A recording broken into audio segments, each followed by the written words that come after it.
Hills. Tonight is the village board meeting for November 7th, 2017. I need a roll call, please.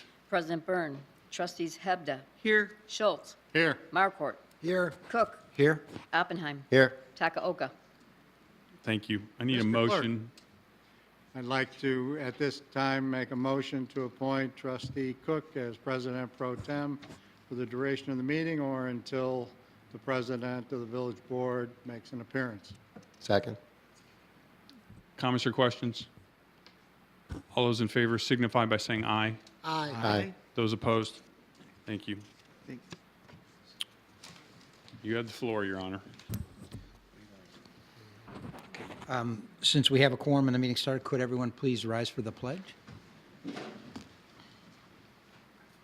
I pledge allegiance to the flag of the United States of America and to the republic for which it stands, one nation, under God, indivisible, with liberty and justice for all.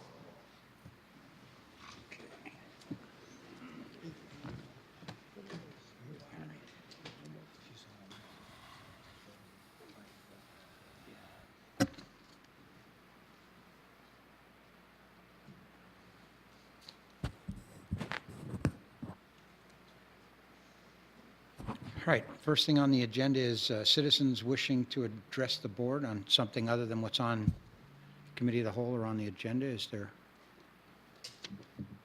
Because if it's on committee, you'll get to talk then. Okay. Village president's appointment, we should wait till, that has to wait, okay. Then assistant village manager, holiday tree and menorah lighting on November 25th. Thank you, Your Honor. This is a reminder that on Saturday, November 25th at 4:30 p.m., we're having our annual holiday tree and menorah lighting ceremony at the Vernon Hills Golf Course located at 291 Evergreen Drive, otherwise known as the Muni. Again, this year, we're inviting our residents, families, visiting guests to assist Mayor Byrne with flipping the switch on the holiday tree and menorah. Again, this year we'll have the Vernon Hills Queens who will be handing out candy canes, also be serving hot chocolate, cookies, and cider. And with the assistance from the Countryside Fire District, Santa has been able to clear his schedule, and he will be attending the event as well. Okay. All right, next item is the Finance Director Treasurer presentation of the 2016-17 Comprehensive Annual Financial Report. Thank you. Good evening. At each of your seats, you will find a copy of the most recent Comprehensive Annual Financial Report and TIF report issued for the village. Both of these reports are also available on the village's website. Dan Berg, a partner with Sikich LLP that oversaw the audit, will present the village's annual audit findings. As the board may recall, this is the village's second year of working with this new audit firm after more than 10 years of working with a prior audit firm. This transition to Sikich has led to a very thorough audit of our records with a new perspective, which has led to some suggested changes to improve processes and strengthen internal controls throughout the village. A detailed explanation of these changes can be found in the auditor's communication to the Board of Trustees and Management, which can also be found at your seats. At this point, I'd like to turn it over to Dan for his portion of the presentation. Thanks, Nikki. Thank you for having me. I always appreciate the opportunity to discuss our findings and the work product you have before you with the board. Please feel free to ask any questions you might have during the course of my very short speech.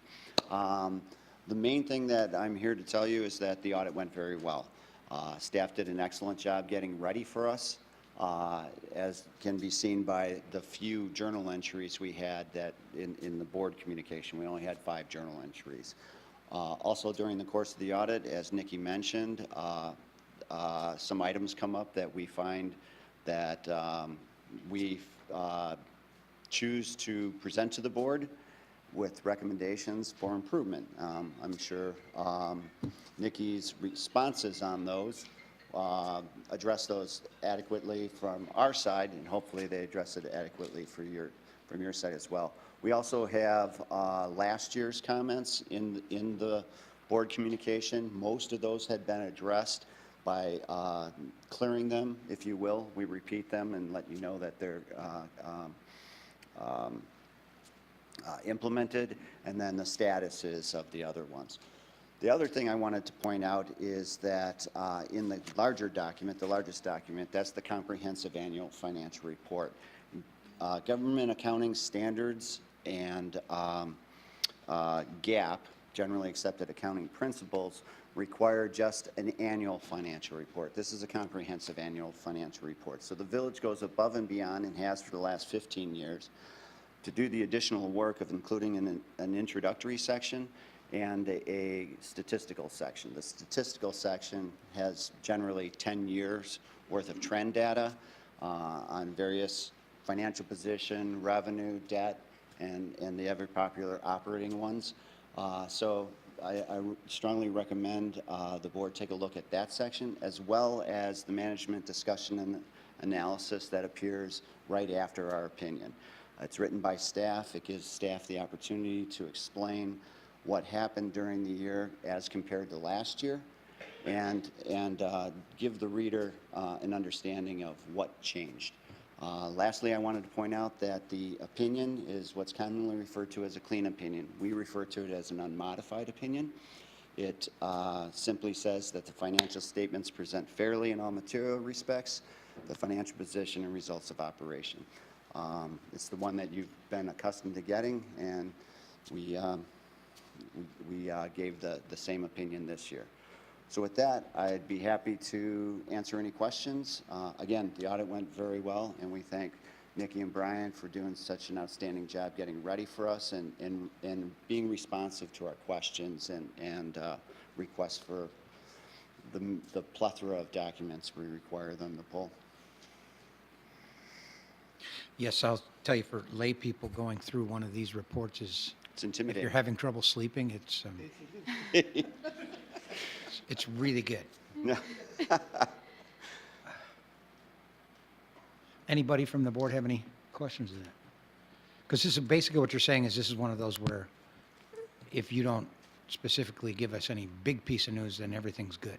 And even more specifically, if you didn't hear from me during the course of the audit or prior to tonight's presentation, that's a good sign too. Okay. If anything major was found during the course of the audit, you would have heard about it much sooner than tonight. And all the minor changes have been pretty much taken care of. I believe so. Staff agreed to all our suggested recommendations and adjustments. Okay. Are there any comments at all from anyone on the board? Okay.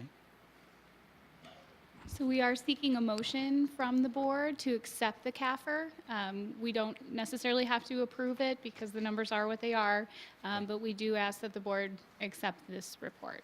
Okay, is there a motion to that extent? Second. Okay, motion, a second. Any comments or questions? Okay, roll call, please. Trustees Markwart, Aye. Cook, Aye? Oppenheim. Aye. Takaoka, Hebda, Aye. Schultz. Aye. Okay, and I will now turn the meeting over to His Honor. And as always, I just wanted to remind the board, I work with staff, but I work for the board, so I'm at your beck and call should you have any questions. If you, after reviewing the documents further, please don't hesitate to get a hold of me. Thank you. Thank you. Thank you.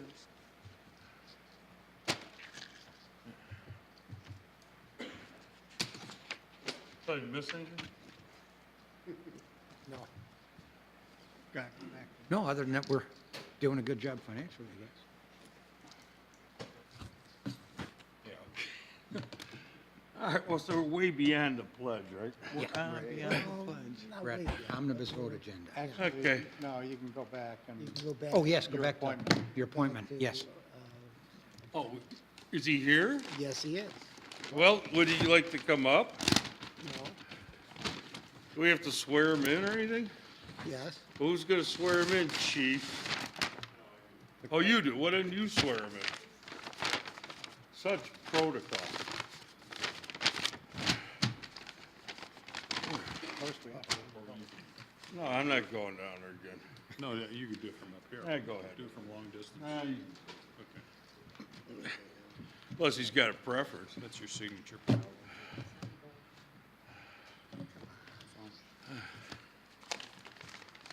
You got it?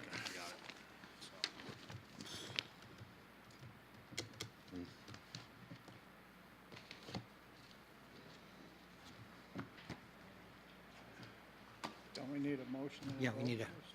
what do we motion? Motion to, is there a motion to appoint Mark Peterson to the Police Pension Board? So made. Second. Motion is second. Roll call, please. Trustees Schultz, Aye. Marport, Aye. Cook, Aye. Oppenheim. Takaoka, Hebda. Aye. Motion carries. Would you please stand and take the pledge that John's going to read to you? Raise your right hand.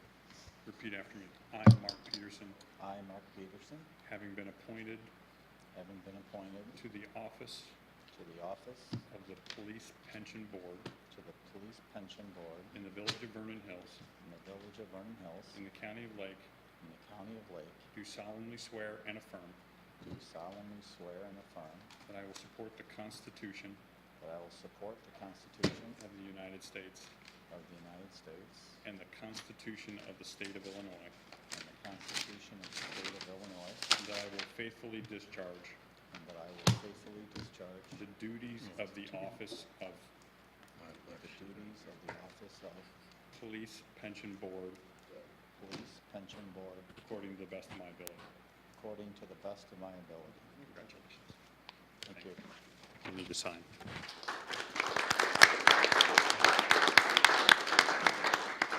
Sign right there.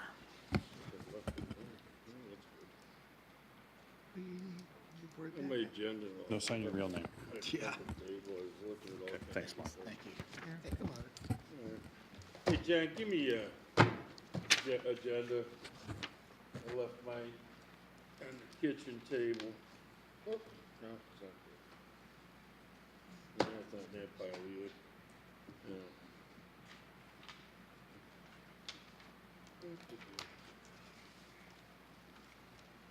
Thanks. Yeah, you can. Yeah.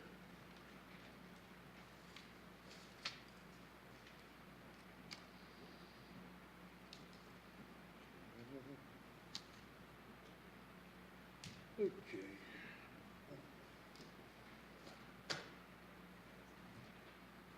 We already did the holly tree, Nora. Yep, yes. Yep. Oh, omnibus. Okay, we're on the omnibus vote agenda. Is there a motion to approve items A through J? So made. Second. Motion is second. Comments or questions? If none, roll call. Trustees Cook, Aye. Oppenheim. Takaoka, Hebda, Aye. Schultz, Aye. Marport. Aye. Motion carries. Unfinished business. Okay.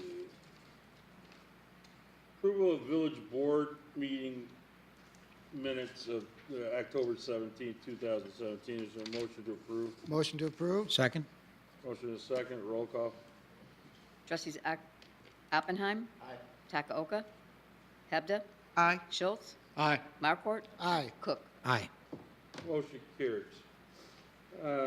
Approval and passage of ordinance number 2017-118, an ordinance authorizing an agreement with Cigna as a provider for the level-funded health insurance, dental, and vision plans. Is there a motion to approve? Motion to approve. Second. Motion is second. Comments or questions? Roll call. Did Nikki, What? Comment? She can give the speech. Okay. Oh, you want her to give a speech? Yeah, okay. Okay, thank you. As the mayor mentioned, ordinance 2017-118 is presented to authorize an agreement with Cigna to provide health, dental, and vision insurance for the village employees for the 17-18 plan year. As the board may recall, our insurance plan year runs from December 1st through November 30th, so we're getting very close to our renewal time. Staff met with the village's insurance broker, who is Tom Duran of First Benefit Marketing, in October to evaluate various health plan renewal options for the upcoming plan year.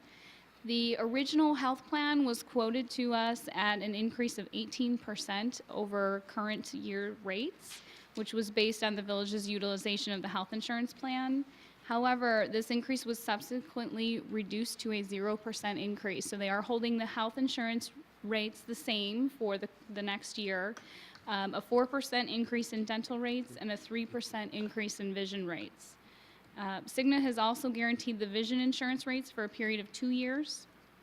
And then although alternate quotes were sought from the market, the plan structure could not match the current benefit structure of the village's HMO plan, which is selected by approximately 70% of the employees' population.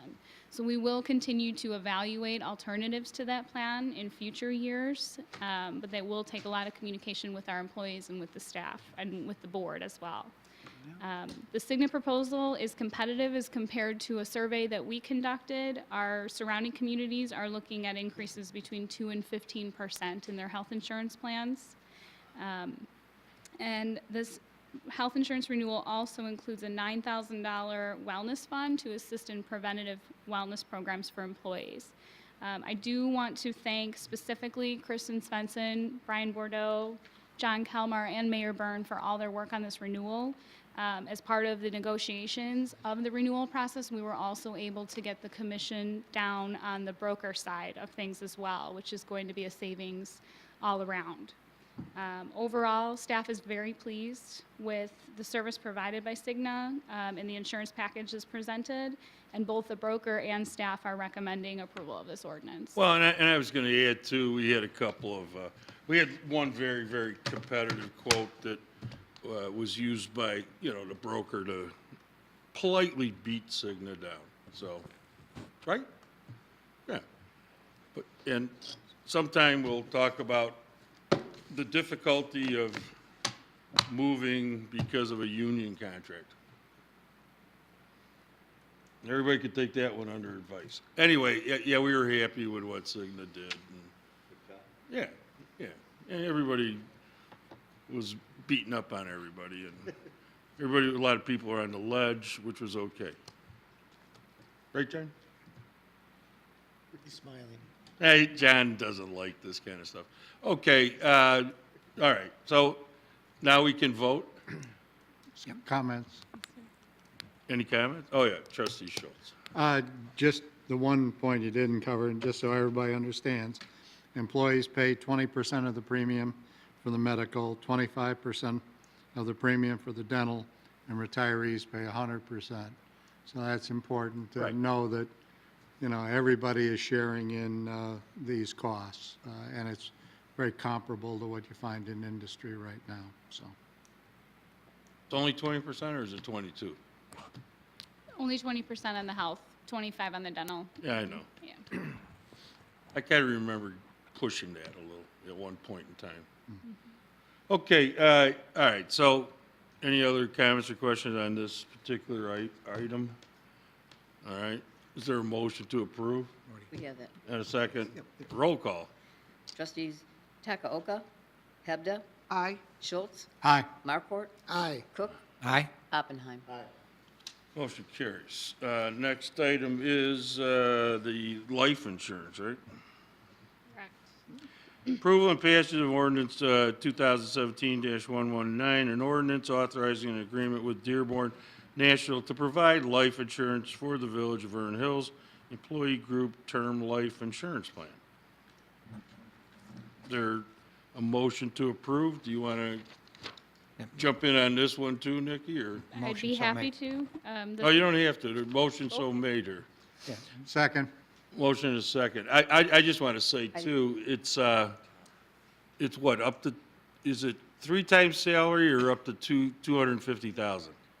It's up to 250,000. And that's predicated on your salary, Correct. right?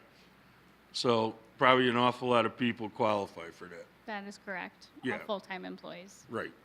Okay, And the rates are the same as last year. I know. The 2-year rate guarantee Yeah. in the proposal.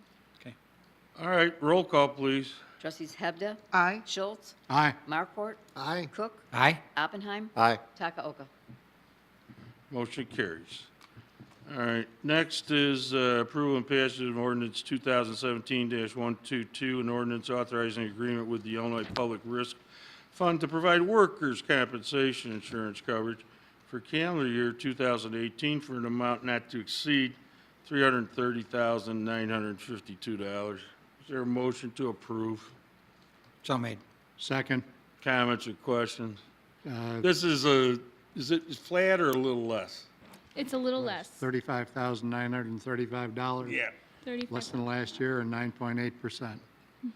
Yeah, and this is a guaranteed cost. There's no high low, there's no threat of us coming out of pocket. It's $0. Right. That's correct. Right. Okay. There's a motion and a second. Roll call. Trustees Schultz, Aye. Markwart, Aye. Cook, Aye. Oppenheim, Aye. Takaoka, Hebda. Aye. Motion carried. Item E, approval and passage of ordinance 2017-123, an ordinance authorizing agreement with the Illinois Counties Risk Management Trust to provide insurance coverage for the calendar year 2018 for an amount not to exceed $246,511. Is there a motion to approve? So made, based on the fact that this is about $1,000 less than last year. Second. Motion is second. And there were any number of open items that I kind of raised during discussions, and all these buildings have been appraised in this year or during this renewal period? This year. Every building we own in town. That's correct. And they're insured to 125% of value. I wanted blanket coverage, but this particular fund doesn't offer it. But with that said, 125% of what's estimated, we were comfortable with the actual appraisals and the replacement costs figured as they came up, plus 25% more, so which is okay, you know. And then the other issue was we have, under our workers' comp, this is segueing, you know, we have 1B coverage. 1B coverage is the only coverage the village has. If an employee gets hurt and as a result, he sues half the free world, and then the people that got sued bring us in under the Illinois Contribution Act. Well, we got $3 million in coverage under the 1B, okay? I mean, every time we talk about it, I try to get them to throw it under the umbrella, but, you know, not even the Illinois Municipal League would do, you know, they wouldn't do it either. So we got $3 million there. I don't know if we should sniff around to see if there's somebody who would go over that. We didn't get to that point. So, what was a couple of the other things, Nikki? Whether or not it was blanket coverage. What's that? Whether or not the excess policy covers all lines of coverage, and the answer was no, it does not. Well, that's cover the 1B, property yeah. And the crime. Mm-hmm. But it goes over like, you know, professional liability and, you know, things like the EPLI, which, Right. you know, can be civil rights actions and lawsuits that might be generated by the police department. You with me, Chief? I'm with you, Mayor. That's good, Chief. I understand. I Yeah. mean, it's Because good we've coverage. we've gotten nicked a couple of times. you know. Absolutely. No, Right. there's risk. Yeah, I agree. So, what else, what was the other dangling participle here, or? There were two changes, the removal of the Fashion Center from the property Yeah, we coverage. took that off, that's right. That's still covered under the casualty policy. And then this renewal package also includes coverage for the drone as well, For what? for drone usage. Right, in right, village the drone. operations. Yeah, I like that. You know, we don't own the drone's owned by Will, and Will's got it covered under his homeowners, but we didn't have it covered under our general liability policy, and so it's now covered. And for those listening at home or sitting in the audience, you know, check with your homeowner's agent, you know, see if you got drone coverage in case you give one to your grandkid and they whack a neighbor in the head. Okay? Just, you know, it's a public service announcement, all right? But you know, it's a nice toy that Will's got, and it can do some really nice things as far as aerial photography. Well, it was just in the news, was it today or yesterday, that a police search for a woman that could have taken hours, Sure, The woman that was lost in a field, they found her in less than 25 minutes using a drone. right. So, I mean, that was just Oh, yeah. either today or yesterday on the news. And plus, you should know it's covered under your homeowners because of Aaron Rodgers and Clay Matthews doing the TV commercial where the drone stuck under his windshield wiper, scratching the hell out of the windshield. So that should give you some assurance tonight when you go to bed. Right, yeah, State Farm. State Farm, I guess. Well, no, I mean, I got coverage, but, you know, I'm not with State Farm. The other point. Anyway. Which Nikki brought up, though, is the closing of the Lashing Center. Just in case anybody doesn't understand, the building will be closed effective the end of December, and we are going to demolish it and do something with the land in a very neutral framework. But Well, it's not going to be done till the next fiscal year, I would assume, but Yeah. where are the people going to meet? They're going to still they've meet been here? meeting They'll meet here? here, the Sullivan Center. We'll likely meet here and just to talk over things. Yeah, they could We're not use- there yet. So, Yeah, but all yeah, right. we'll talk here. And then we're going to remodel the building department to accommodate all the folks that got booted out of the Lashing Center, so. Pretty much, though, they've all been accommodated via the Sullivan Center and a variety of other locales. Yeah, that's our Except for the- understanding, except for the church. Yeah. And we're not sure what's happening with the church at this Right. point, so. They're not sure. So should we step away from the project? No, sir. Okay, just asking. All right, what's the, yeah, roll call. We got a open motion and a second. Roll call, please. Trustees Markwart, Aye. Cook, Aye. Oppenheim, Aye. Takaoka, Hebda, Aye. Schultz. Aye. Motion carries. Okay, blah, blah, blah. Approval and passage of ordinance 2017-124, an ordinance amending ordinance 2016-045, granting certain approvals for property commonly known as Melody Farms located at the intersection of Milwaukee Avenue, Town Line Road, in the village of Vernon Hills. Motion to approve. Second. Motion is second. Any comments or questions on this one? Anybody need explanations on this one? No, you Talked it to death. Okay, roll call. Trustees Cook, Aye. Oppenheim, Aye. Takaoka, Hebda, Aye. Schultz, Aye. Markwart. Aye. Motion carries. Okay, any new business to come before the board? Trustee Cook. Have we looked into, there's a group of mayors, just on the news the other night, trying to find a way to work with the state about these small wireless. The mayor of Aurora and Naperville and a couple others were involved in it.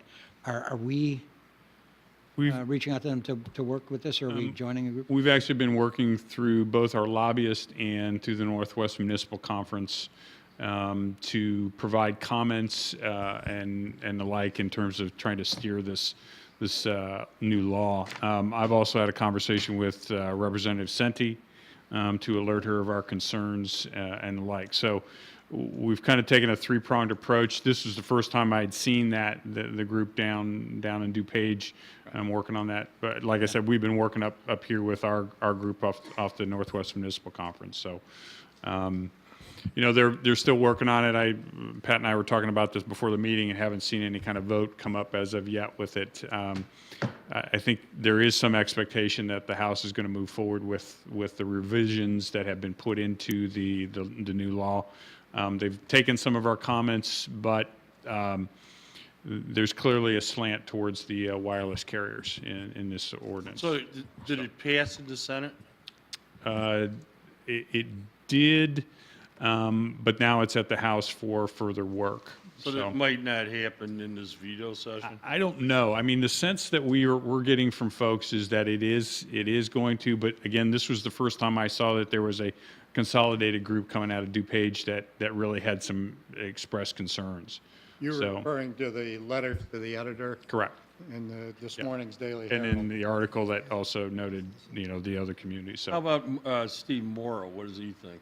that's who we're working with, is at their office. And, and again, they've reached a point where they think that the revisions that have been done are probably the best we're going to get But again, we're still pushing with the conference and also my conversation with Sente, Representative Sente on And the this. veto session is over when? I think a couple days from now. Yeah, Thursday, I believe, This week? this week. So, Yeah, because next week's Thanksgiving, right? No, No, the 2 following week. next week's Disney World. yeah, there you Yeah, go. that's right. Okay, all right. So we're working on it and pressing the concerns of loss of local control and, those types of things. And Well, because our dealing with it is a perfect example. We were not saying no, we just Right. wanted to have some control Right, over control of how the it looked. And, location. And that's what I relayed down to him. I said, you really need to put together a plan, and, communities need to understand it's coming. You got to get in front of it, but also understand you got to work with these folks. And Well, and it's actually a good thing for our residents because it Yep. will, better enhance the Yep. technology, but yeah, still like they've a little. they've made some concessions and the like, and I think we're probably close to having something at some point. Okay, thank you. Trustee Schultz. I've got 4 things. Let me start out with, I'd like a consensus from the board, if it would be possible, to move the November 21st meeting from the 21st to the 28th. Reason being, this is the first time in the 13 years I've been on the board that we've had a meeting scheduled for Thanksgiving week. And I've already made serious commitments to be out of town that week. Are you cooking the turkey? No, I'm going to watch this year. There you go. But with that being said, I wonder if that is at all practical or possible to hold it on the 28th. I mean, it's fine with me. I'd appreciate it because I have to cook. So, It's, yeah, I mean, you want Yeah. to pull the board, actor? It's fine with me. It's fine with me. sure. It's okay. All right, we'll make the adjustments. We've got to move a couple people. District 73 was proposing to be at that meeting on the 21st, so we'll have to push them back and the like. And but other than that, I think we definitely can do that. Since we have only one meeting in December, which would be the following Tuesday, Right. do we want to move that back to the 12th? Yeah, I'd like and to. That Put would it- put 2 weeks between the 2 meetings and, 12th then? So move it back to the 12th. Yeah, and then we'll just change the Park Liaison Yeah. movie to one other, well, we could do it the next day if we want. I'm fine that with would put us 3 weeks between and 2 weeks Yeah. between, and Yeah, then be good. All right, so, okay, December meeting will be on the 12th, and then the November will be on the 28th. Right. And then, of course, National Championship game is a Monday night. Are we going to meet the next night? No. You know what? We'll have the full schedule for you guys on the 12th, so you can go over it. Lynn is Well, because the kiddies don't go back to school, I think, until Tuesday. Lynn is hypersensitive to the national championship game, so she is all over this one. So we'll have the calendar, and we will definitely avoid Well, I this. might be all over it in person, so, Oh, that's good. well, if I can get a ticket, so. It depends who plays. I went to see the last bashing Alabama and Notre Dame, so, All right, Okay, that was one. Number 2, Hawthorne South Middle School is hosting a Veterans Day breakfast on the 9th. This probably won't go on the air until the 9th, right? So that's kind of but if there's anyone that would like to attend, that's a veteran. well, we just put can that out send out there. an email blast, right? Yeah, it's a very nice event. Right. They are looking for RSVPs at the school, but with that being said, I think there's always room for one more. Yeah, I don't know, we've been doing this for years, and I've went to every one of them, and it's very, not just gratifying, but humbling, Yes. because there's guys there from World War II still, so. Number 3, my wife and I attended the performance of the musical drama comedy, or musical mystery comedy Curtains at the Vernon Hills High School is last Friday. We surely do not give enough recognition to the kids that participate in all the fine arts program, but it was just an outstanding evening.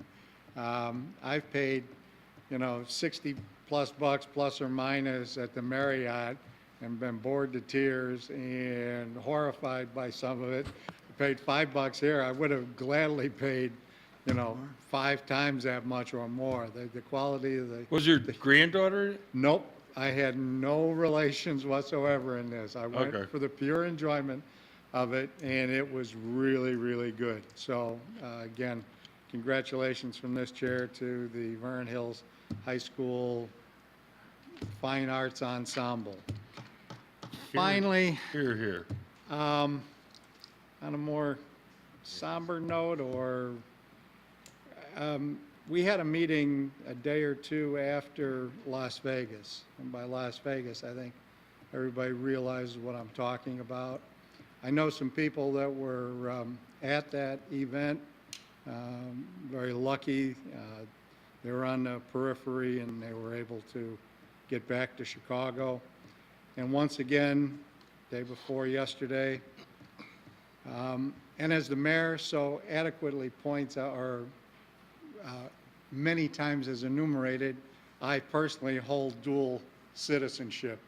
I am both urban and rural. I have a home in rural Wisconsin, and I also, needless to say, have my primary residence here in Vernon Hills.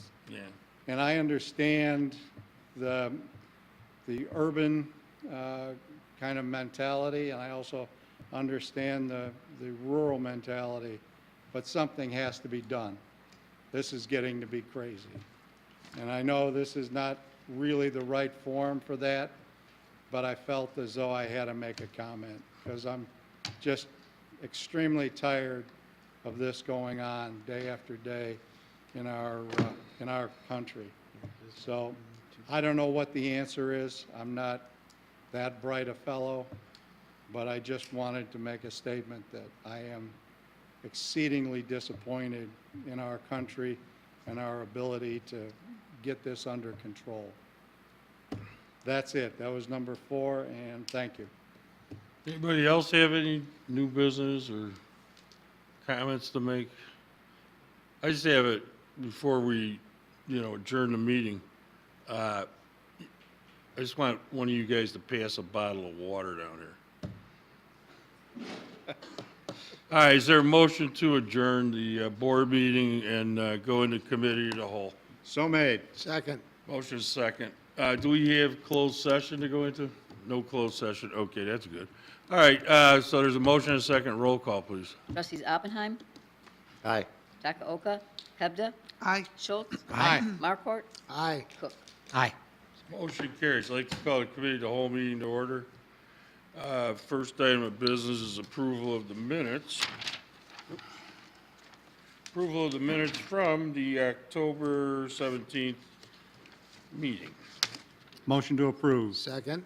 Motion is second. Comments, questions, corrections, or deletions? If none, roll call. Trustees Takaoka, Hebda, Aye. Schultz, Aye. Markwart, Aye. Cook, Aye. Oppenheim. Aye.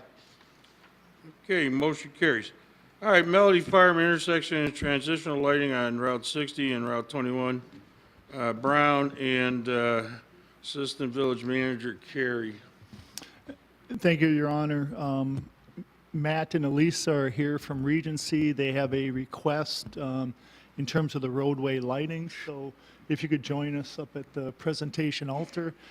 Really, I wanted, we've had different two-on-two discussions with the board, so I think many of you are apprised, but we wanted to hear Matt's presentation, and then staff will respond as appropriate.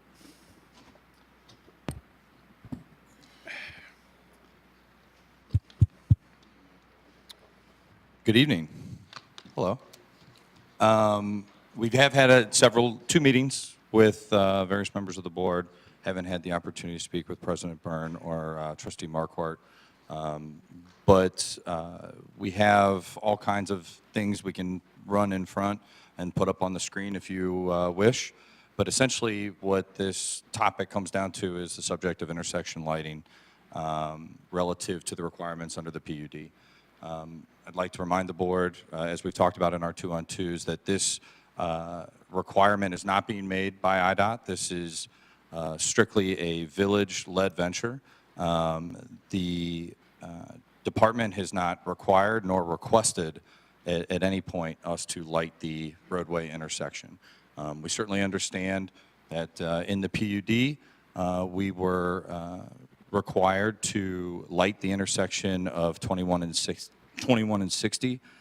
We have always understood that requirement to be 4 poles, 4 lights at that intersection, not a much more expansive lighting of 2 state highways relative to dozens upon dozens of additional poles and lighting. We did not see the requirement in that fashion, and IDOT's not requiring that in that fashion.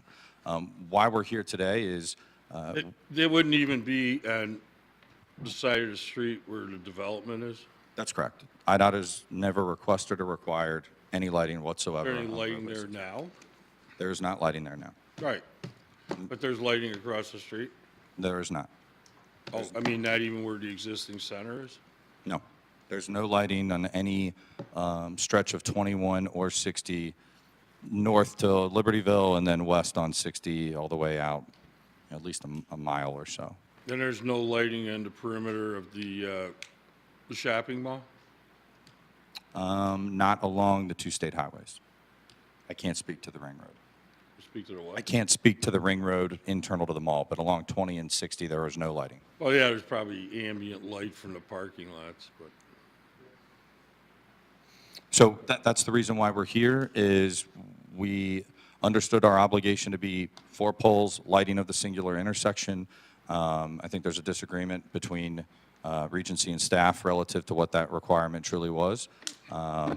We are under the gun relative to timing to get these improvements complete, relative to meeting our obligations underneath all the leases with Whole Foods, REI, et cetera, et cetera. And we need to have IDOT approving of our plans for these poles so that we can get them ordered and get them installed on time so that we don't run into an issue. To give a little bit of an update to the board relative to the project, we are a little bit behind schedule. We had 2 100-year rain events in a single month this summer when we were trying to do site work.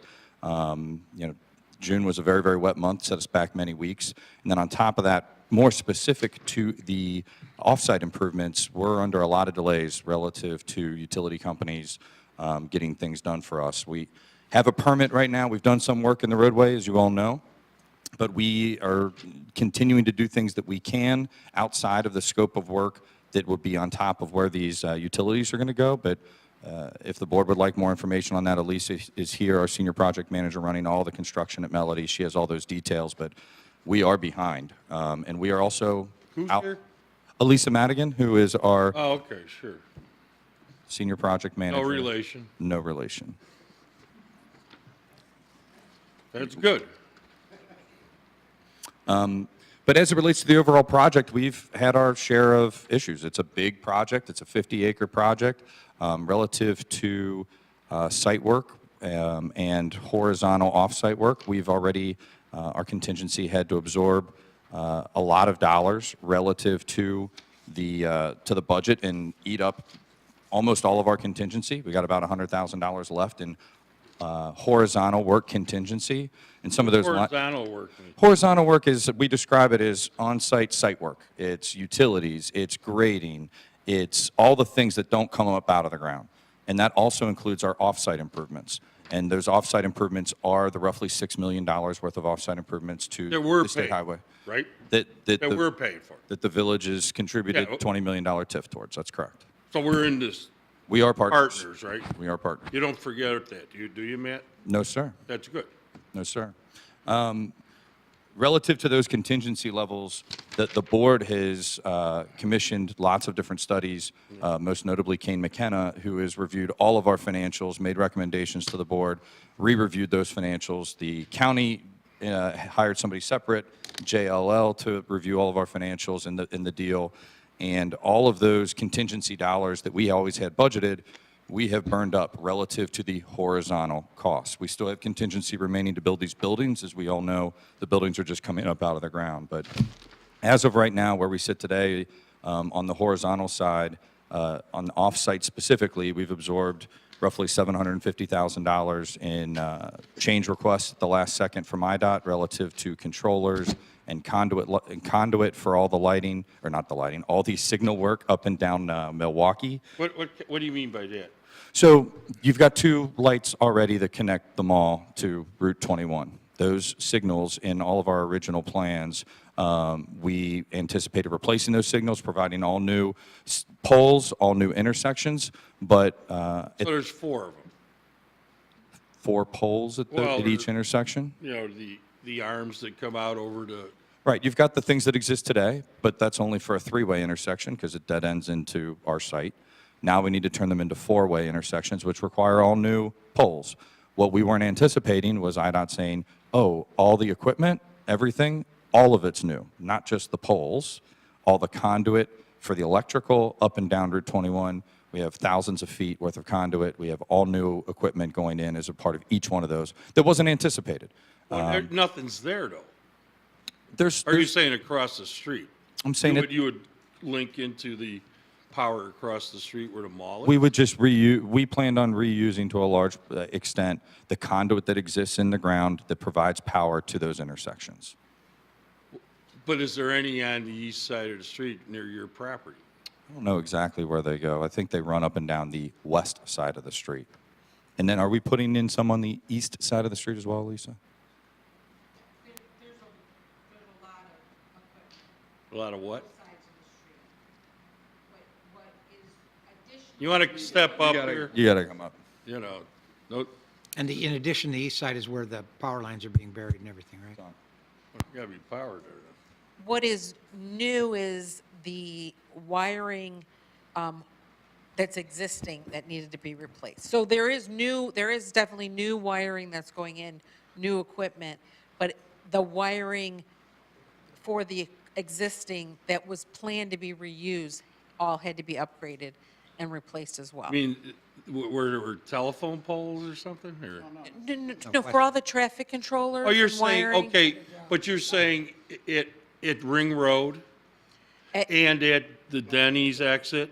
Okay. And at Illinois 21 and But 60. even though there was no signal on your side of the street, so how were you were gonna do omnidirectional boring and just get to their power supply?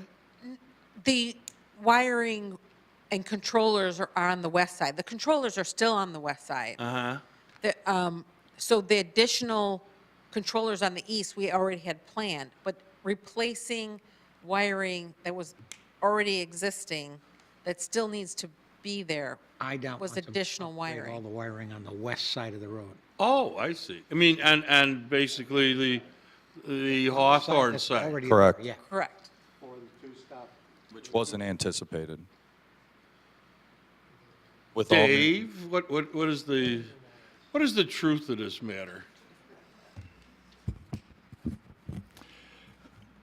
Some things are unforeseen, some things need to be investigated. In terms of the age of that system, IDOT did require that they be upgraded to more current standards because I suspect some of this is vintage Hawthorne Mall installation. Some of the wires are of the same age, and so as part of that, they asked Regency could they take care of it, and they committed to do so. Now, what's the associated cost with that? I'd have to go back and look. I don't recall just that part of So it. that would be from. There was about From 7, 60 to the south up to the Ring Road. yes. On the west side, yes. And that was, just the conduit was one piece of the pie. We had a meeting with IDOT earlier in the summer where they came back to us with their final kind of ask, if you will, relative to us getting our permit.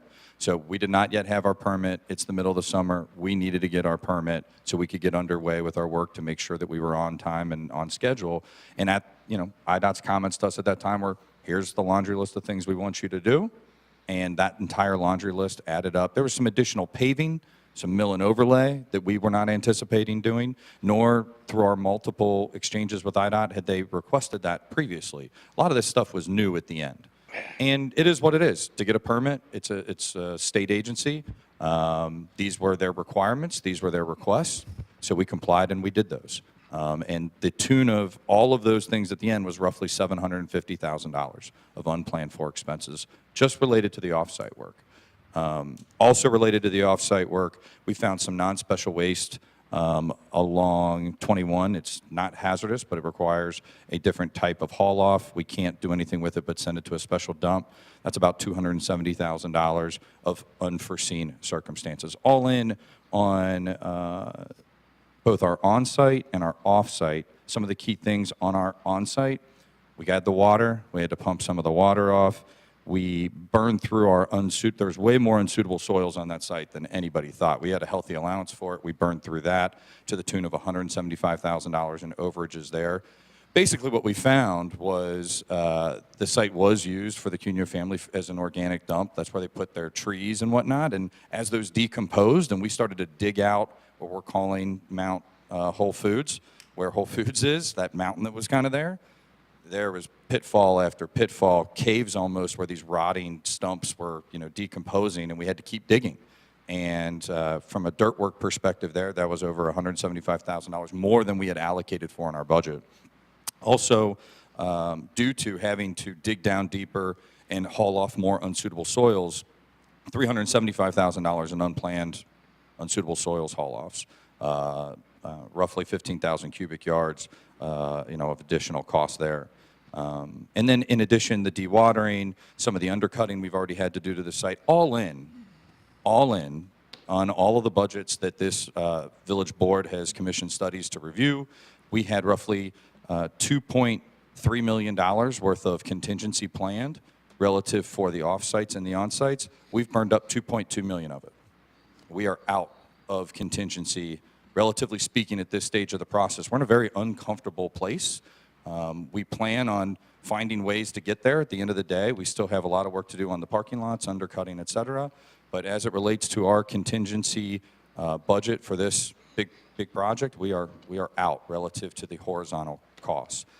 So again, the reason why we're here is the understanding of our obligation was to provide lighting at 60 and 21. We understood that to be 4 poles lighting that intersection. We planned accordingly. We had a $65,000 budget for that lighting. We have gone to IDOT a lot for many, many months, had many, many conversations with them.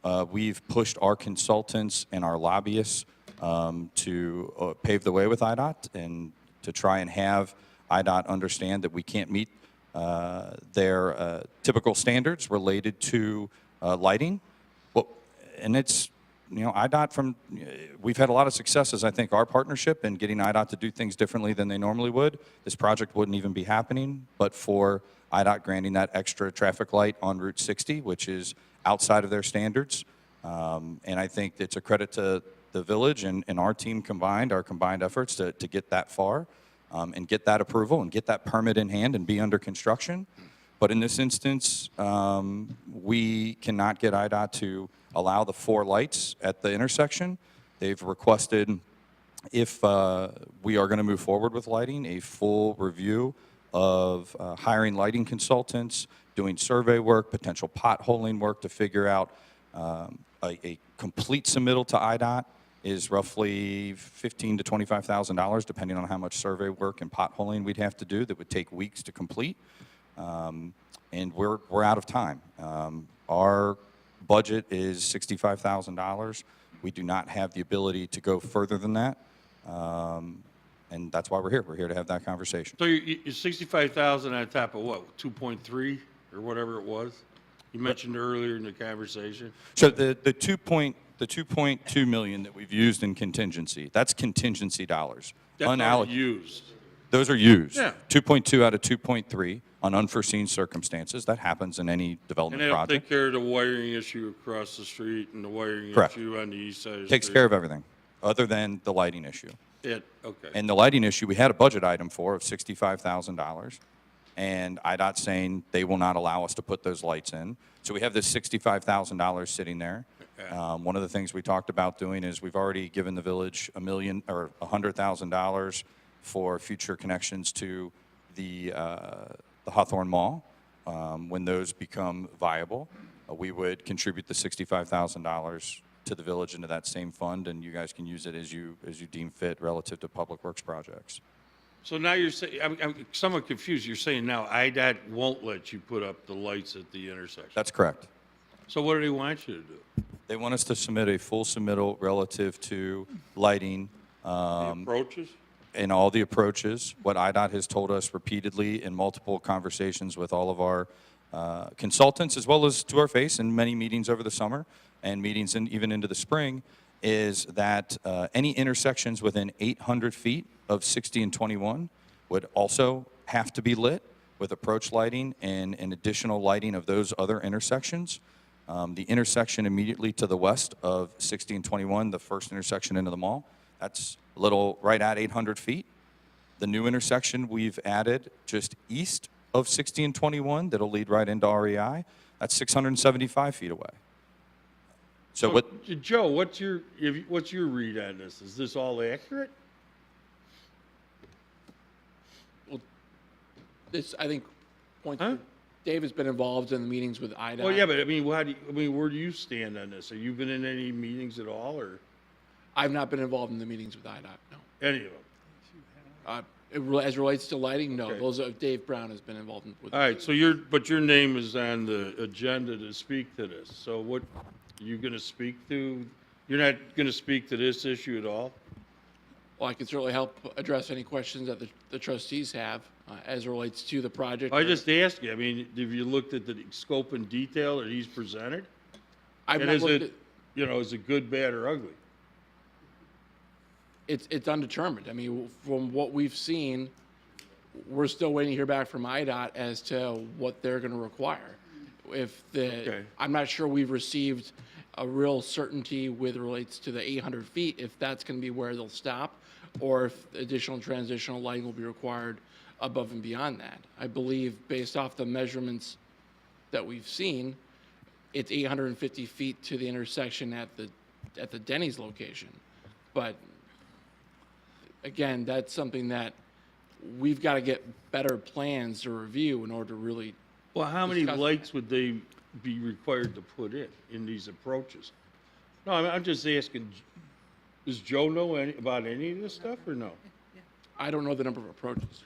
Yeah, Your Honor, I think Dave has been fully immersed in this, and it's probably better to maybe direct the questions to him, because he's counted the polls and he's worked Okay, on okay. on that. I didn't so. know what Joe's role was then. in this. Well, We've got a plan here. So this is what we believe IDOT would require. So basically, IDOT has told us no lights are required. hold on, Matt. I can't see you. Get the easel, put it up on the easel. Mike, if you can put the camera on it so that everybody can see it. Okay.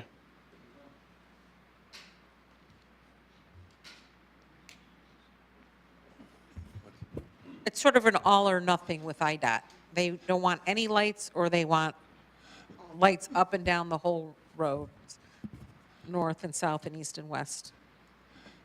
So since there's a little bit of dead air, can I jump in? Why not? Thank you.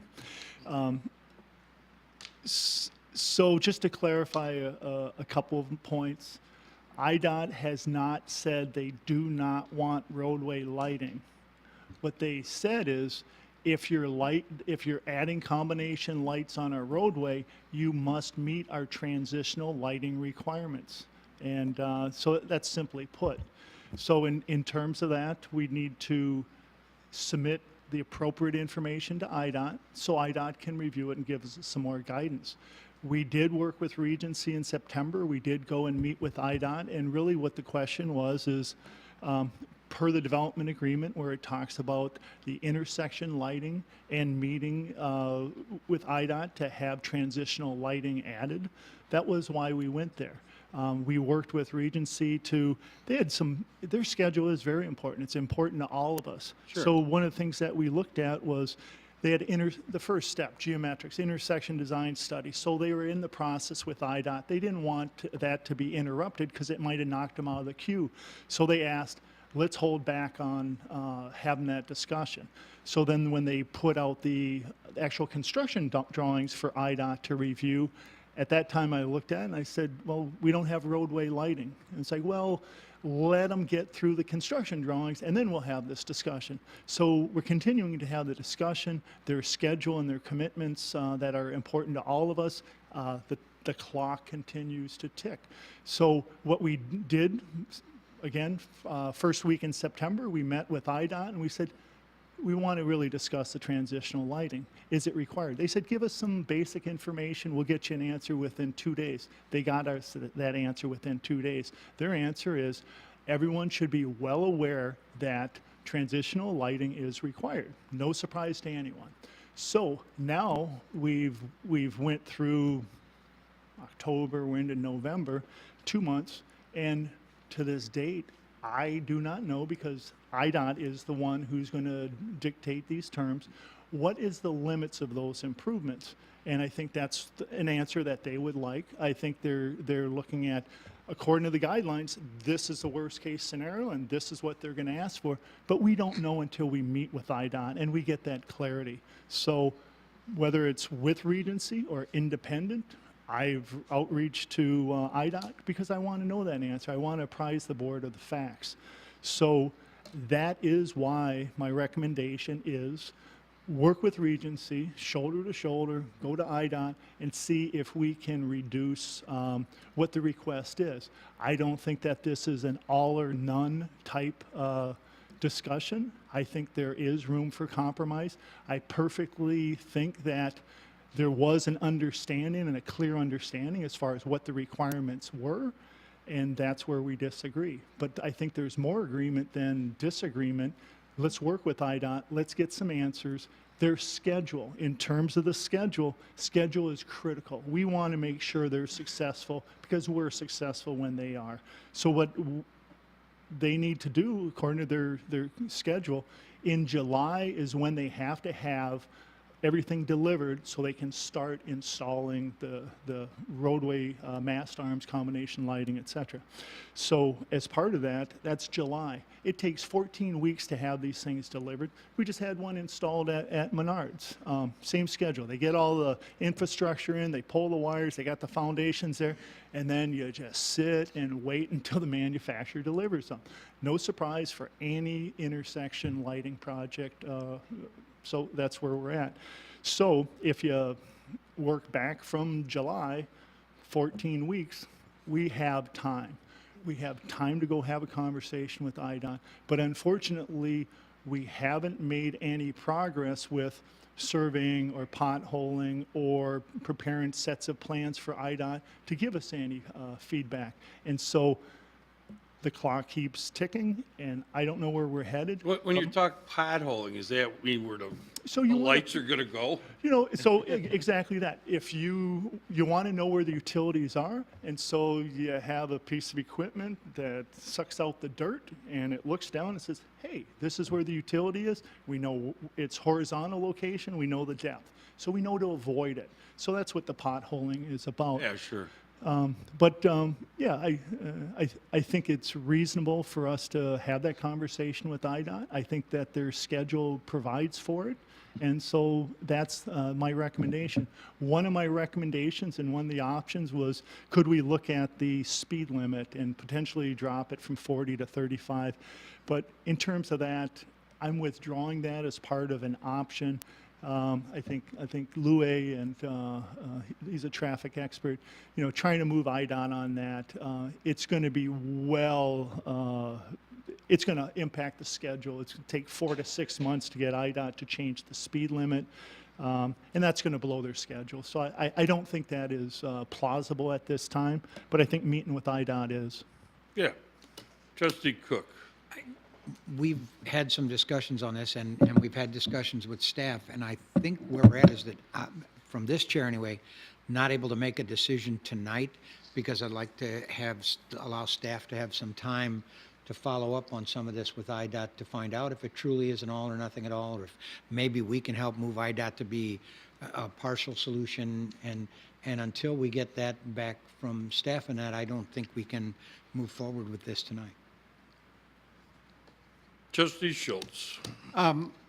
Quick question, based on what we know about Hawthorne Mall and the lighting that it provides and the ambient bleed over light, based on the fixtures that they use, will we be expecting the same kind of bleed-over light out of Melody Farms that we are getting from Hawthorne Mall? Excellent question. That was something that came up with our, in our September meeting with IDOT. And really the guidance is, as you see light further away. I know, Okay. my question is very specific. Is the bleed-over light, because I've driven that section numerous times under extremely adverse weather conditions and under perfect weather conditions, all after dark. And I just want to know what the intended bleed over is. I know the chapter and verse about IDOT and that they don't want excessive bleed over light, but a lit intersection, even though it's ambient bleed over light, is better than no lighting, although. No, it actually, I'm sorry to interrupt. But anyway, my question is very specific. What is the bleed over from Melody Farms? Is it comparable to the bleed over from Hawthorne, based on what they're proposing for the on-site fixturing for their parking lot? I don't know the actual foot candles, but what I can say is extra bleed over is harmful. It is not beneficial. That's a traffic engineer's opinion, and I don't It's a trust traffic lighting engineers. expert. So It's a I take illumin- that as not an insult, but, so my specific question It's is factual. how much of a bleed over? Because if you take a look, I was just at McAllister's, and you take a look at the bleed over that's coming out of the former Bally's building versus the bleed over that's coming out of McAllister's. McAllister's is using the directional shoe boxes that push the light down, and there's very, very little, whereas the old Bally's has higher with more distributed light. It's a much brighter atmosphere for the Bally's parking lot than it is for the McAllister's parking lot. So my question is very specific. The fixturing that they're proposing, will it in fact generate the same type of bleed over that we're getting from Hawthorne Mall, so that I can make my decision based on what I am seeing, not what someone is telling me I should be seeing? So are you asking in terms I am of foot asking a candles? specific question. Well, I'm trying to understand. Are you asking that in specific foot candles, or how would you like me to respond to that? Foot candles would be absolutely perfect, but I'm looking for a judgment based on the type of fixturing that they're proposing for that. I can answer the location. question. You're a traffic expert. No, I just remember what we all agreed to in the technical review comments. We were required to shorten our poles on site, as well as provide backlit poles to avoid spillover lighting onto the roadway. So I can't answer, per our plans, it's a 0-foot candle outside our lot line. That's what you're supposed to do. That's what we've done. We lowered our poles. It was at Director Brown's recommendation to do so, pursuant to his comments that, hey, that spillover lighting's harmful. So that's why we did that, and that's what's in our plans. Well, based on what I saw, both in extremely adverse weather conditions and in normal weather conditions, I would prefer the bleed over, because I thought it added a certain level of additional visibility to the pavement surface on the southbound side as opposed to the northbound side. So I'm more scientific, so I can only talk science and facts. So in terms of that, roadway studies and what they look at, why you want to illuminate a roadway, is what is the potential. If you're out in the urban area, hey, you might hit you're up in Wisconsin, you might hit a deer. So that's in a rural situation. In an urban situation, when do you start considering roadway lighting? Roadway lighting is when you may hit some obstacles in a dark intersection. For here, we have dual lefts, so there has to be a median in each location. So you want to be able to see that. median, you want to see the curbs, and you want to make sure people don't go off the roadway. Those are some of the parameters of why you would want roadway lighting. And then the other thing is the substantial difference of today versus when people from Focus and the residential move in. You're going to have people who may stay within the northeast corner and they don't necessarily cross the road. But I'm guessing that there's going to be someone who, maybe a 14-year-old boy who wants to go over to the mall and watch the theater, and his parents aren't driving him over there. So in terms of what you want to do in lighting a roadway is you want to see what's on the roadway, whether it's the concrete, but more importantly, we have introduced a pedestrian crossing. We've got residents there now. Before you had a farmer or a second farmer's helper there. Now we have residents there, and the residents might want to go over to McDonald's and grab a Big Mac or something like that when it's dark. And so by illuminating the intersection and illuminating the roadway, you can see them much better as they're crossing, and it makes it safer. So that's my thoughts. Well, the only thoughts that I have are based on what these eyes observe, driving up and down Fairway. It's dark. There's no ambient light coming off of VHAC either side, either the Stevenson side or the 103/128/Vernon Hills side. That's dark. I go up and down 21 and 60. There's all kinds of ambient light that are generating additional ambient light on the surfaces that are there, and I felt a lot more comfortable up and down those roadways than I did on Fairway, and I felt very much more comfortable southbound on Milwaukee than I did on northbound, and there is no light coming off of that site right now, and I'd rather have some light coming off of it for these eyes based on this old man's driving. Yeah, well, okay. Even after our 2-on-2s, when we were driving through the rain, I went through that Yeah, intersection went too. through I the couldn't rain. see a Yeah, thing. well, that was really bad, but it was really bad on Fairway where there was no additional ambient light. Yeah. Okay. All right. Trustee Markwart If you, has a question. if you drive down 60 heading westbound, you will see that Mundaline has put up lights where the old Menards used to be, which you have light that comes from their parking lot. But they have a whole bunch of lights that run all along through there, on a 4-lane through there. On the On state si- property? On state property. I along mean, there's 60 light, it's light, Right, lit. light, the roads are lit through 60 going through Mundaline. Has nothing to do with the ambient light. No. And there used to be a Menards there, which now we have it, but the situation is it still has to be lit. How much it's going to be, I don't know. I know we had a conversation where we've just now put an intersection in Greg's Landing where, Jim, you want more lights there. You're going to have a hell of a lot of people crossing here. So you take your ambulance light and take it, but you still have to light an intersection. IDOT's going to be the one that has the answer for it to what we do. I suggest that we meet, come to an agreement with them. I understand the pricing out of it, but I do know. Maybe we can get like those real high tollway lights. You know, they don't need that many. They're like, there's like, you'd think it was, E.T. landed. But just to give an idea too, you're talking about you've driven all these areas. Well, I used to be a driver education instructor. One of the things, traveling 40 miles an hour, you are traveling actually 60 feet per second. Got to see something. You don't have the lighting. What happens if someone's killed? Then what are you going to talk about your lighting then? Let IDOT do what IDOT does, and we can go from there. I would like for us to be whatever we can to help you and try to figure this out. So- But I think we do have a little bit of time that we have.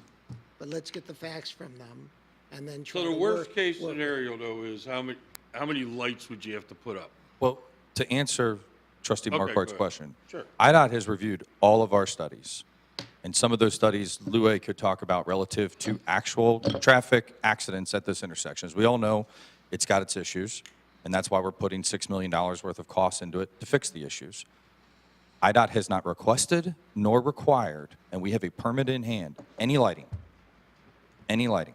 They do not feel, and they have told us on multiple occasions, and I would offer a little bit of a different scenario of how we've approached IDOT. We've been talking to IDOT for more than 6 months about the lighting issue. We knew that we had to light this intersection pursuant to our agreement with this village. And we've pursued that. We've put in front of IDOT plans to light 60 and 21, 4 poles. That's how we've always understood the obligation. And IDOT has repeatedly told us and all of our consultants, and we've got, as everybody on this board knows, we have lobbyists, we have Louis and his firm, we have folks who used to work at IDOT that are going through there and getting us all these meetings on short notice. All of those meetings we've had to date have funneled through our lobbyists and our ability to talk with IDOT.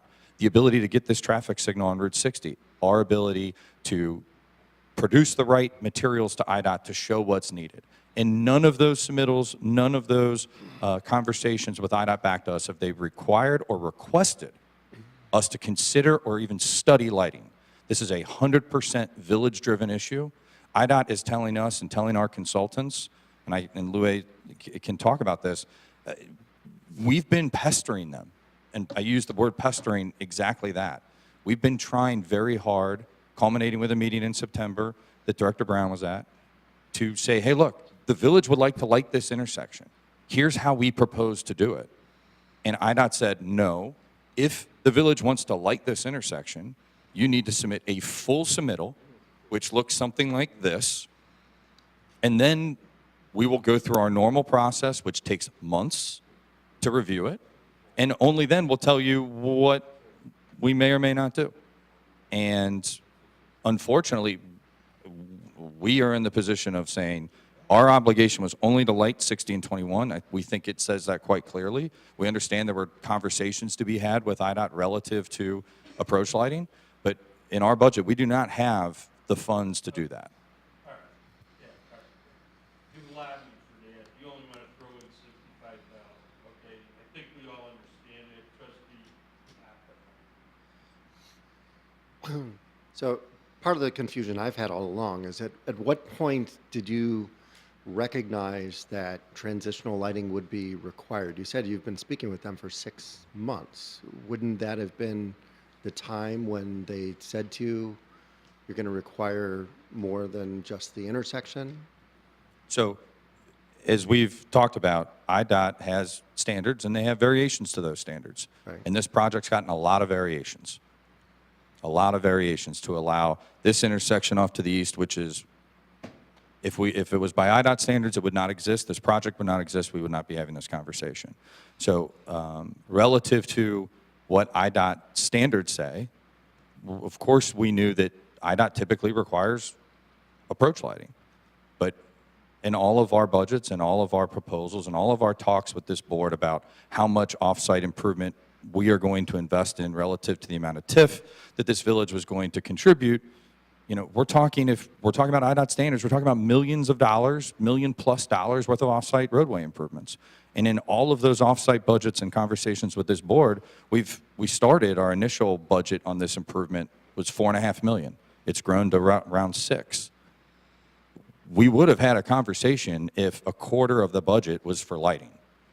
We've never understood the budget ever to incorporate that scale and scope of lighting. I think we all knew we'd be looking for a variation from IDOT in order to light the intersection. And that's what we've attempted to do, tried to do, pushed all of our consultants to do. And we feel Basically, you were just hoping that they would say you didn't need to do it's not hope. any. It's not any hope. of It's very calculated. The same way we calculated on how to get this traffic signal here. I mean, we've gotten those variations in the past. This one, IDOT, like anybody in any conversation, we get this in any negotiation discussion. You can tell when the other side is just, they're at their limits. And all of our consultants are advising us that to continue down this path is a place that we don't want to go, because IDOT has told us repeatedly behind closed doors, at meetings, after submittals, that moving forward is going to require the full submittal or don't come back to us. Here's another question. Dave Brown and I were talking about earlier. Would it be possible to order the larger poles that have the potential for lighting and just install those with the? Great. We had that very similar, that same idea. We submitted that's what we submitted to IDOT and said, please approve this, we want to move forward. We had that exact same idea. We said, maybe later they'll approve it. IDOT said no. IDOT, that is what the September 6th meeting was exactly about, that exact idea. Okay, so they won't allow you to put 4 lights up on That's the correct. extended pole. IDOT said to us, Okay, you guys, so I'm saying even without it being lit, That's just to correct. have the poles That's built correct. in. 100% accurate. So if we were able did to it- get well, the point was Go ahead, if we yeah. could install them with our intention of going back to IDOT saying, we're putting these poles in with the hope that you'll let us Later on. lower the speed limit, and then we won't need the transitional lighting as far out, or maybe we'll get the money later on, at least we'll have the poles put so in. their solution to that is exactly, Trustee Oppenheim, what we did. We said, we had those poles, we had cut sheets put together, we had all the details put together. That's what we submitted to IDOT, and that's exactly what we talked about at the meeting. They won't even look at it. They looked at the, All right, the but per there's- However- plan. They said they'll however- approve the polls per plan, but not. The compromise to that, the idea to that is, you don't necessarily have to have these big poles to light an intersection. You can light an intersection by putting a separate pole up with a light. You don't have to do what are called combination poles that have the lights and the light on top. You can put another pole there.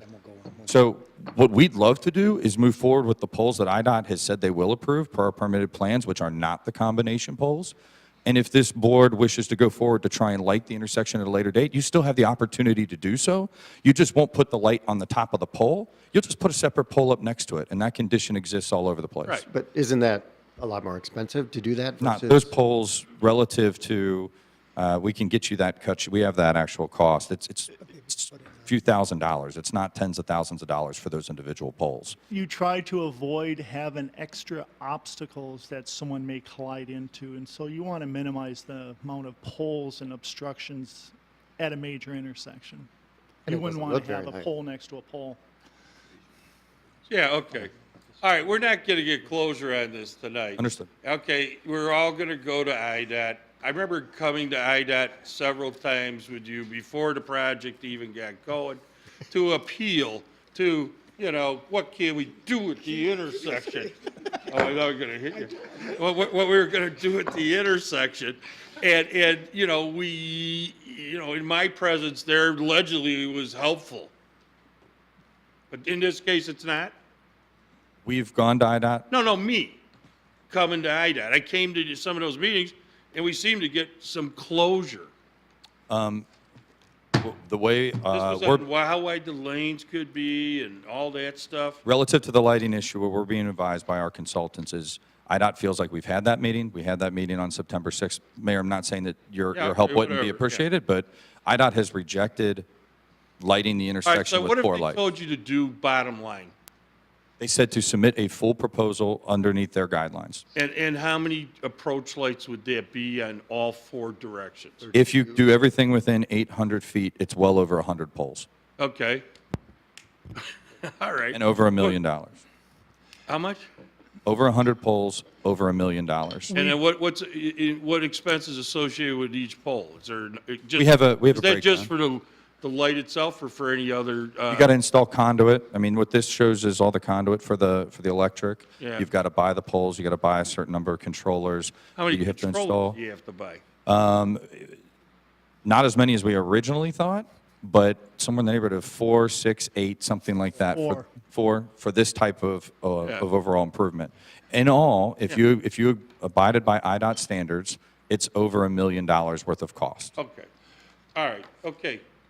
I don't have anything else to ask at this point, other than you're saying we're not even going to get an audience with IDOT. We've been advised by our consultants that we've had the audience, we've had the conversation relative to lighting the All right. intersection Well, with then, 4 okay, poles. So you got to come up with $1 million, is what you're saying? And what we're saying is we don't have $1 million. We don't have Okay, half $1 million. So you got to do a cash call. So go do a cash call. If we can't, we're not going to give you what you want tonight. Understood. Oh, yeah, just give us 65,000, add it to the 100 grand for whenever we do some other improvements, with the shopping center across the street and you. Come on, Matt, We just need to let staff go back and do some more. get some more information. If that's what you're throwing the towel in at the 65 grand, well, you know, go back and talk to your people, you know? I talked to Nick yesterday. He's going to a big meeting in Dallas. Why don't you have Nick ask everybody for some money? Understood. You know, Let's let- Jesus, Let's. well, I know, but what I'm saying, we're partners, right? So you're asking us to give you the money? Is that what you're really asking us? No, wait, can I ask him that? I'd like his answer. No, we're not asking for anything. Well, then fine, and we're We're- not giving you anything, We're not asking for any money. and we're not giving you anything. Understood. Okay, we're into this 20 million bucks on behalf of the village. Does that count for anything? Of course it does. Well, good. Well, go back and cogitate with the powers that be at Regency then. Understood. Yep. Okay, it wasn't nice seeing you. You know, don't dump on us. This is ridiculous. Okay. With that said, who's the next victims? Margie. I think they want to postpone. They left. Yeah, Jesus Christ, you know. Thought you guys had, you know, $1 billion in assets. Maybe you don't. Next. Yeah, I threw my papers away. No. Okay, this is the Taxman Corp. Concept presentation of amended site and architectural plans for the Port Clinton Place PUD to allow a townhome development with certain variations. Hey, Matt, just remember too, you know, you don't get this project done, you just give us 25 million bucks. You know, right? And that's what, we were all agreed to that. Okay. Say hello to everybody in Dallas. You're not going to ask for any money, are you? Not tonight. Good. Oh, yeah, no, that's coming too. Yeah. Yeah.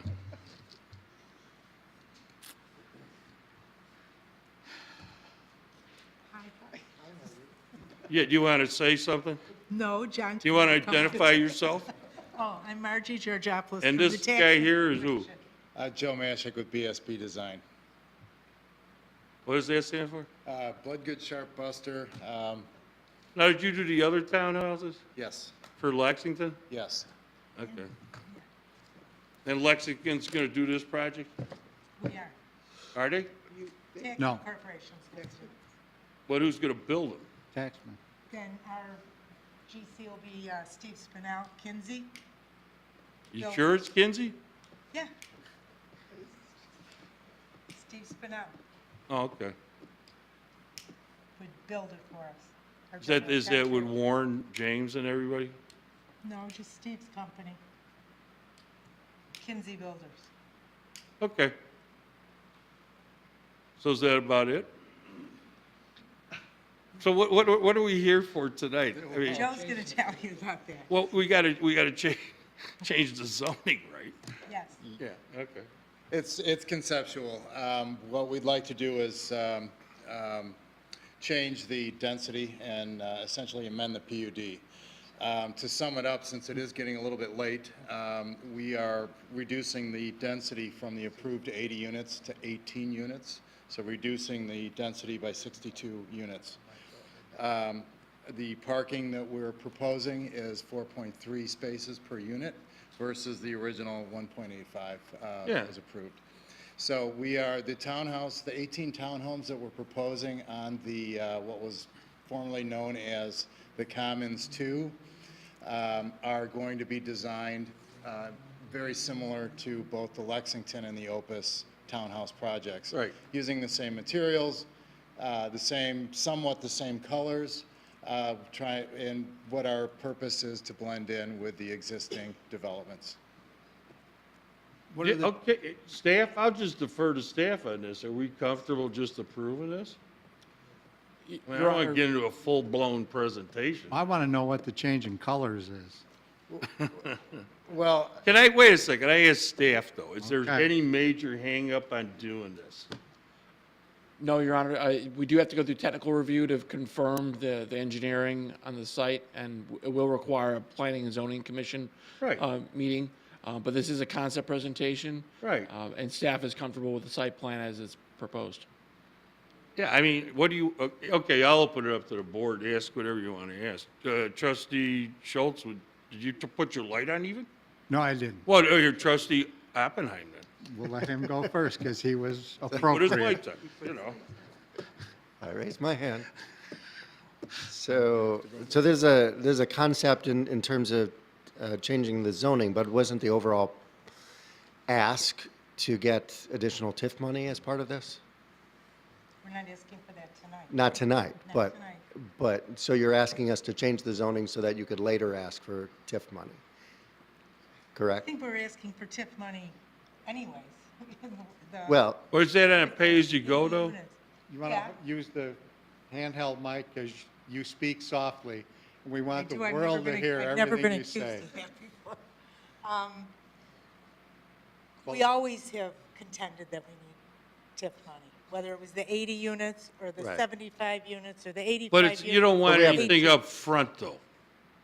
No, we would do a pay-as-you-go, and we're, That's better. again, going to work with staff on that and then propose it. During initial review of the plans, we had requested information on updated numbers of what the request was, and we were advised by Mr. Taxman that they felt it was premature to provide that information because first they wanted to verify whether or not the board was receptive to an 18-unit townhome development. But with acknowledgement that that would be forthcoming at a later date. forthcoming meaning asking for additional TIF money. Absolutely, correct. Yes. Well, the amount of the TIF is gonna, any donation that we decide to make is gonna be far less than on the 80-unit apartment building.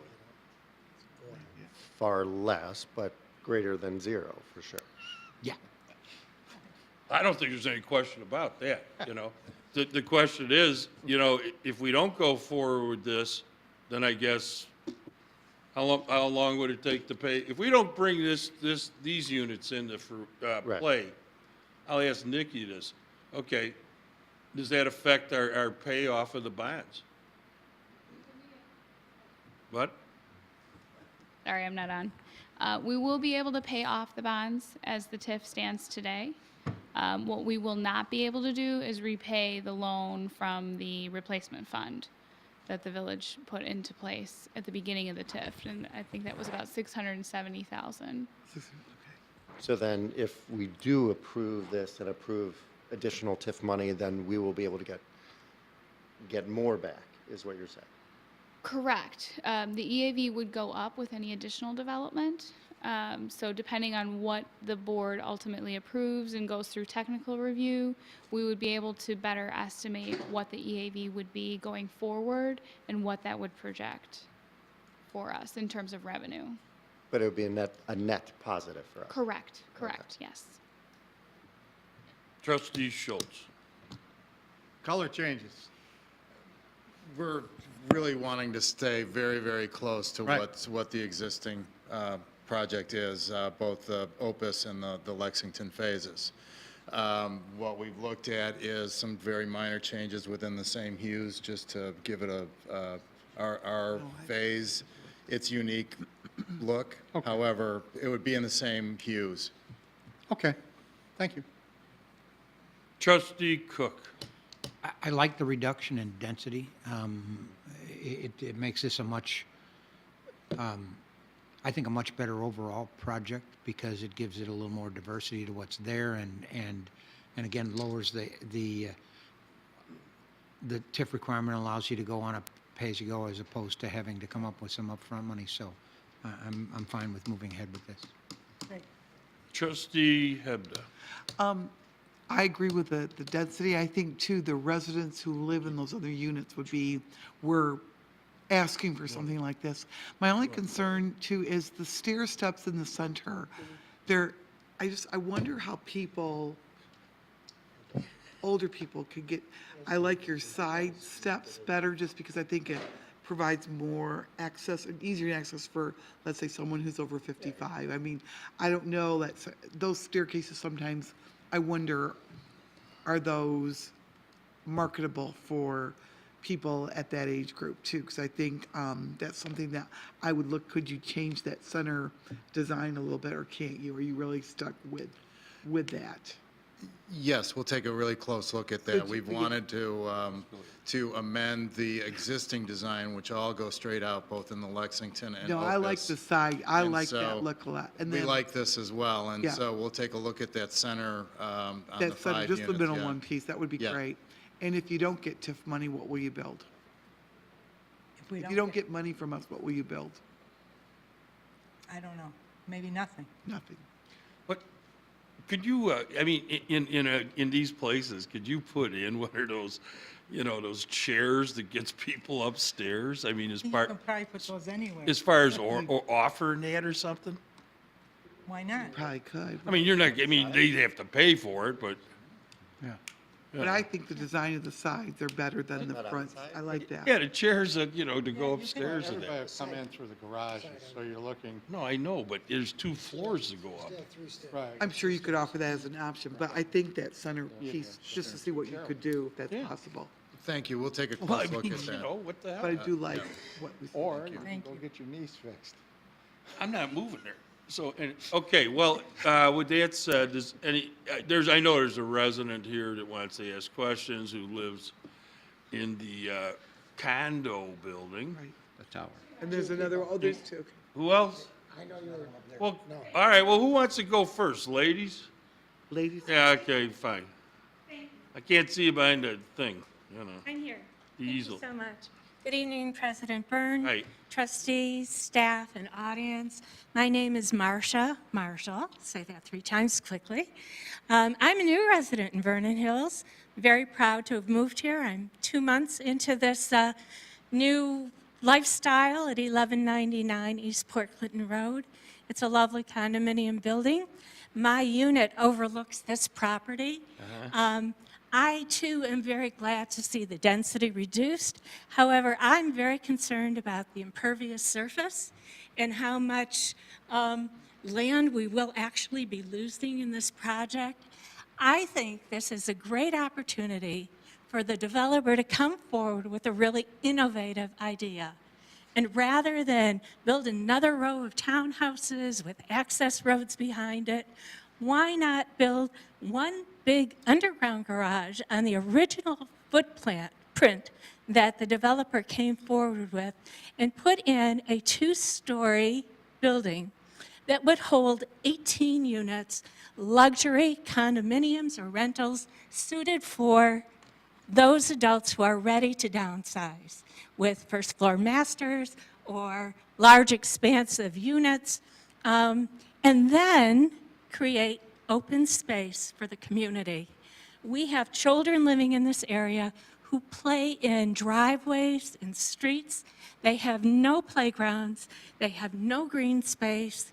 I think that while this community is very keen on development, I also know that each of you is very sensitive about community and developing areas where children and families can congregate, have picnics, have playtime, and do it in a safe manner.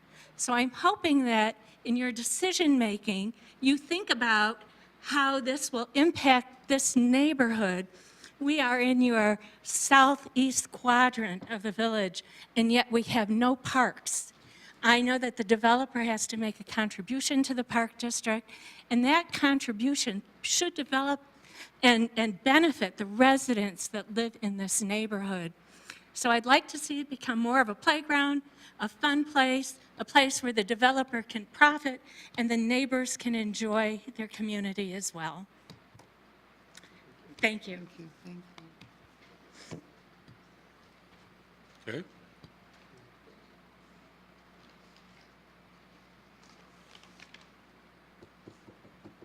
Do I pick up one of these, or? Okay. My name is Larry Moeller. I also live, I'm a neighbor of Marcia's. I live at 1199 East Port Clinton Road. And I also am in one of those N units facing this new development. I'm actually excited about it. I think it has great potential. I have a couple questions and suggestions. As far as the access that I think is fire access from our lot, is that will that be blocked except for fire access or emergency access? Yes, that's what we've proposed with Taxable Corporation to do, is to block it with some sort of either gate or bollard or some sort of obstruction. Okay.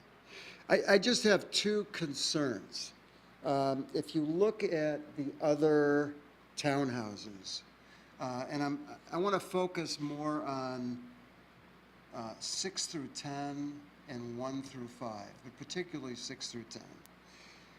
I looked at the other townhouses on the complex, and if you look at the back units like those, there's pretty close to one guest space per townhouse available. In this case, there are 0.4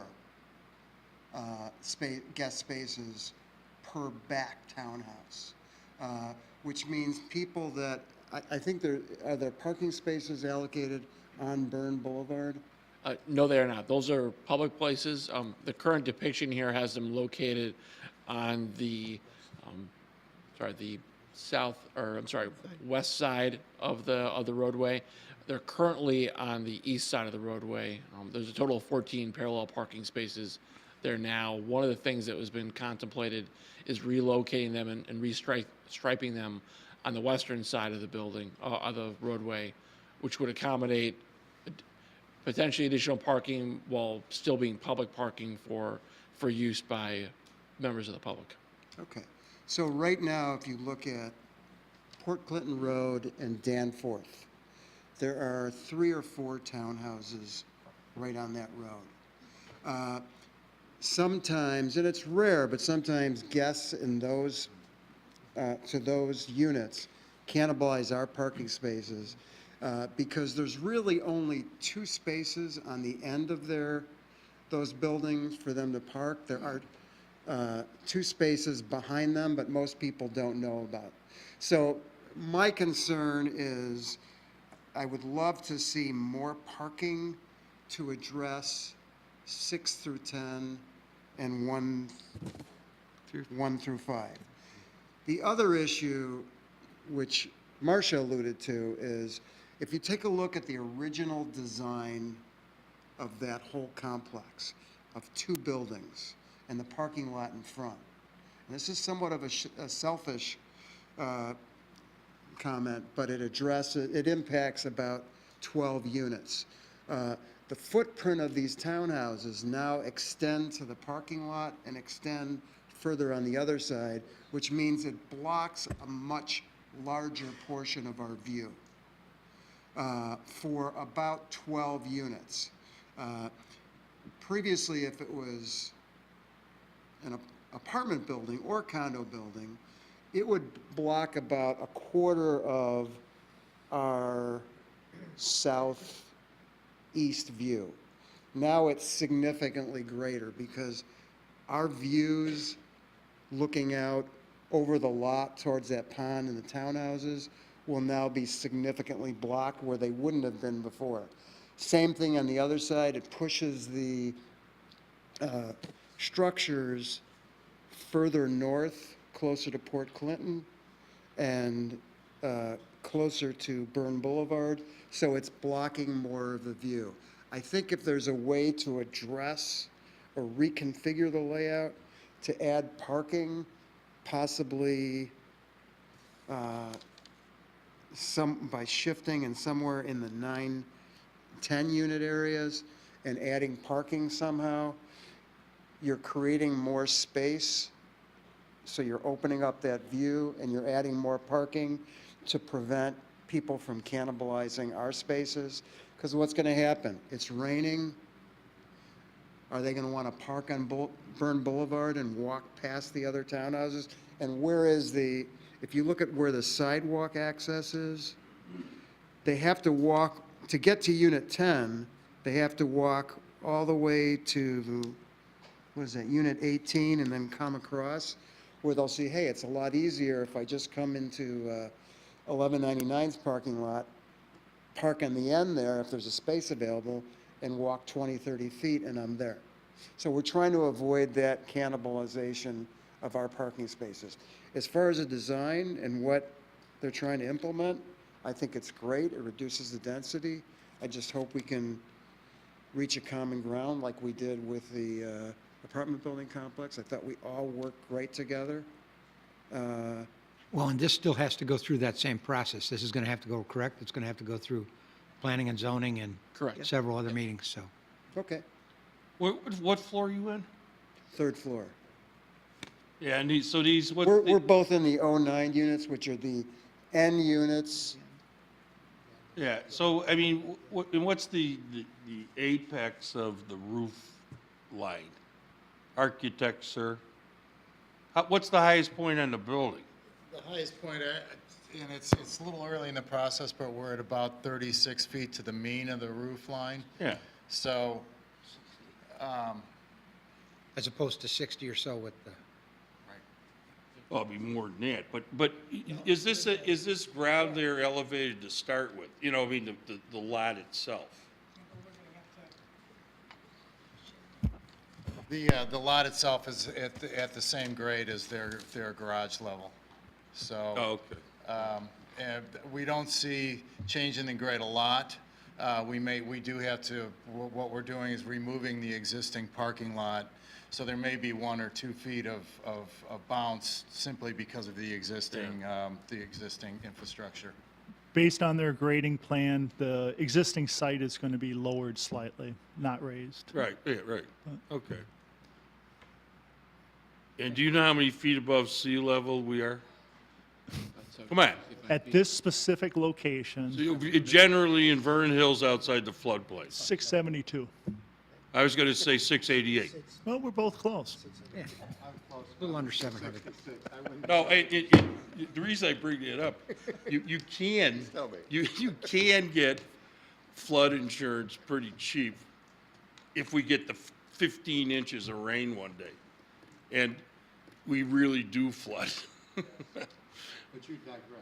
Well, I'm just trying to share again, you know, it's a public service announcement, you know, Christ. You know, you're not gonna get whacked totally, you know. Go ahead. All right, so you wanna go to, we'll see you again. Okay. Yeah, we'll see you again. So, all right, conceptually, does anybody have a problem with this going to, you know, P and Z, technical review, blah, blah, blah? Anybody? No? Do we need a motion? No? No. Well, you give them the non-claimer, and then we can leave. So is there any way to increase the parking whatsoever for these units, or it looks like it's pretty maxed out? We'll work through this process. You know, there's always magic beans, so I don't mean to be glib, but this is the concept, and we'll work with staff, and maybe there's a way we can find something. Why don't you go to a 3-story building and put in an elevator? Put in an elevator. No, a 3-story building. We could offer it as an option. Steve knows how to do that, right, Steve? You know, Well, you said it's 4.3 per unit as it is now, so. Yes, Yeah. yes. Right. Yeah, we meet the requirement and then plus. Because there's two here. extra spots in All right. each driveway. So, Right. so there's, Each so each driveway- one has a parking garage plus 2 spots Plus in two front of it? spots, 2 on the Okay. pad, 2 on the Two in the pad, garage, right, 2 on the- 2 in the garage. I right. guess just good. Yes, conceptually, parking. why did we go from 14? Oh, okay. we're gonna, We this still got isn't some over. on the one side and some on the other. We'll figure, I'd leave everything on the far side. yeah, you can talk to that. All right, move over, please. Thank you. I just have a quick question. Would the developer be willing to work with members of the Port Clinton building to? We've we done this have. before, yeah. But I'm new here. Yeah, well, that's not my problem, you know. Well, Believe me, this isn't our first day at the rodeo with these people. you might want to talk to your homeowners association, though. Yeah, talk to the guy over there, he knows what's going on. Because the original plan was 80 units. I Yeah. know, I understand Yeah. that, yes. You know, and I don't know if we can pull anything off with a park, but you never know. There's a lot of land, well, maybe a deal could be struck with who? CLC. Right, that the college owns. Yeah, exactly. Great piece of Yeah, maybe we could do something there, you know, with, you know, just give it to us, that's true. the land on the corner. There you go. All right, 3/4. Okay, does anybody else have anything to add here? This is concept presentation. They want it back. All right, go ahead, do your speech, Patrick. Thank you. So this is concept review only. It's not binding on the village. The village reserves the right to change its position, not approve and/or add conditions as this matter goes through the process. So thank you. It's yours. No, it's yours. I got two. I got one here. All right, okay. What? We don't need a motion. No, we don't need one on concept, do we? No. All right, well, with that said, I want to ask, no, I'll ask it at some other meeting. Is there a motion to adjourn? So moved. Is there a second? Second. Roll call, please. Trustees Markwart, Aye. Cook, Aye. Oppenheim, Aye. Takaoka, Hebda, Aye. Schultz. Motion carries. Thank you and good night. Nikki, I think this is an extra one. You know, other than wanting One to for the do left this hand, to one for the you. right. Here, Steve,